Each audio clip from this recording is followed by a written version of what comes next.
9월 16일 오늘의 큐티 시작하겠습니다. 하나님의 말씀 예레미야 32장 16절부터 35절 말씀입니다. 내가 매매 증서를 네리야의 아들 바룩에게 건네준 후에 내가 여호와께 기도했습니다.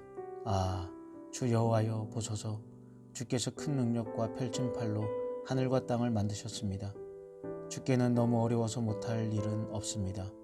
주께서 수천 명에게 인애를 베푸시고 조상들의 죄악을 그들의 자손들의 품에 갚으십니다. 크고 능하신 하나님이여, 주의 이름은 만군의 여호와이십니다. 주의 뜻은 위대하시고 주의 일에 능력이 있으십니다.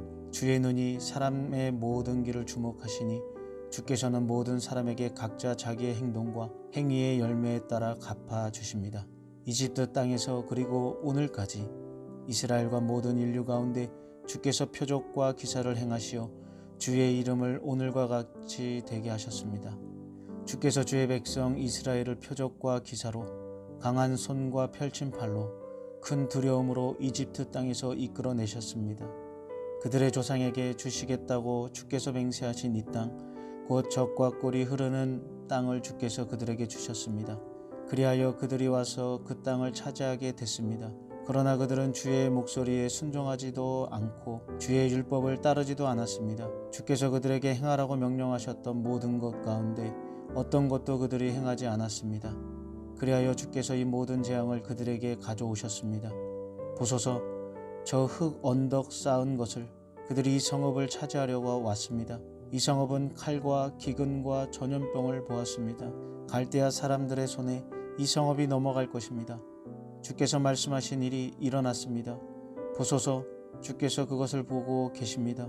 여호와여, 그런데 이 성읍이 갈대아 사람들 손에 주어졌는데도 주께서는 내게 은을 주고 그 밭을 사고 증인을 세우라고 말씀하십니다. 그때 여호와의 말씀이 예레미야에게 임했습니다.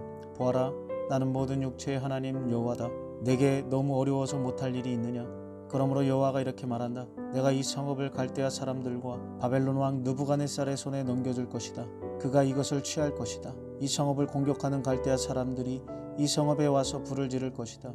그들은 지붕에서 바알에게 분향하고 다른 신들에게 전제물을 부어 나를 화나게 했던 사람들의 집과 함께 이 성읍을 태워버릴 것이다. 이스라엘 자손과 유다 자손이 그들의 어린 시절부터 내 눈앞에서 악한 짓만 했다. 이스라엘 자손들은 그들의 손으로 만든 것으로 나를 화나게 했다.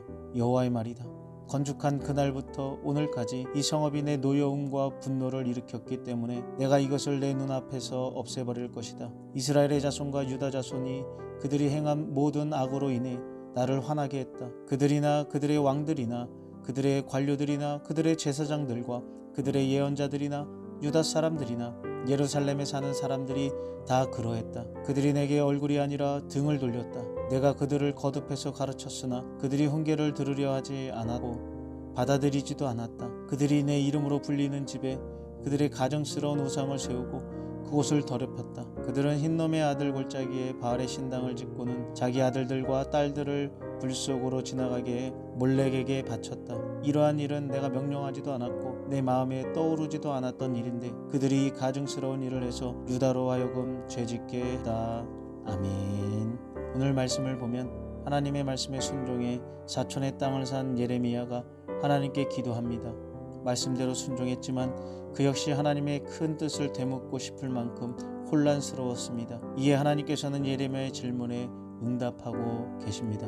예레미야도 하나님의 뜻이 완벽히 이해가 되어 순종한 것이 아닙니다.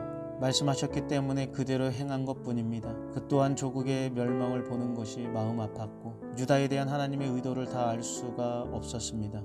그럼에도 무조건 순종할 수 있었던 것은 하나님이 어떤 분이신지를 잘 알았기 때문입니다. 혼란스러운 마음으로 드리는 예레미야의 기도 속에 하나님이 모든 것을 다스리시는 주관자이자 심판자이심을 인정하는 그의 고백이 잘 담겨 있습니다. 이에 대해 하나님께서는 예레미야의 눈높이에서 유다의 현실과 백성을 향한 큰 그림을 설명해 주십니다. 이유 없는 하나님의 말씀은 없습니다. 다만 그것을 우리의 작은 시야로는 다 이해할 수 없을 뿐입니다. 그러니 먼저 순종한 후에 질문하는 것이 우리 인생의 순서가 될 것입니다. 그렇습니다. 이해되지 않고 비현실적인 명령에도 다 뜻이 있음을 오늘 말씀을 통해 볼 수 있습니다. 오늘도 마주하게 될 모든 상황들 앞에서 이것저것 따지기 전에 먼저 순종할 수 있길 바랍니다. 먼저 순종한 후에 질문해도 늦지 않습니다. 하나님께서 가장 좋은 때에 그분의 방법으로 그분의 뜻을 보이실 것입니다. 오늘 생각해야 합니다. 나는 하나님의 뜻을 다 알 수 없음에도 내 생각에는 이해가 되지 않는다며 순종을 미루고 있지는 않습니까?